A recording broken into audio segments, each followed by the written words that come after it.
السلام عليكم ورحمة الله وبركاته.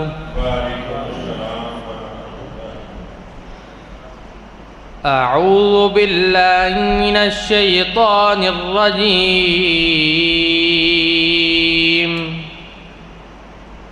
بسم الله الرحمن الرحيم.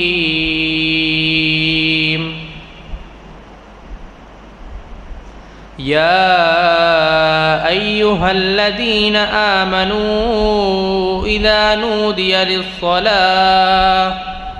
نودي للصلاة من يوم الجمعة فاسعوا إلى ذكر الله وذروا البيع ذلكم خير لكم إن كنتم تعلمون.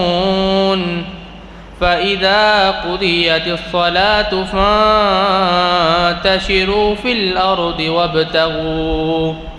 وابتغوا من فضل الله واذكروا الله كثيرا لعلكم تفلحون. وإذا رأوا تجارة أو لهوا انفضوا إليها وتركوك قائما. قل ما عند الله خير من اللهو ومن التجارة والله خير الرازقين. صدق الله العظيم.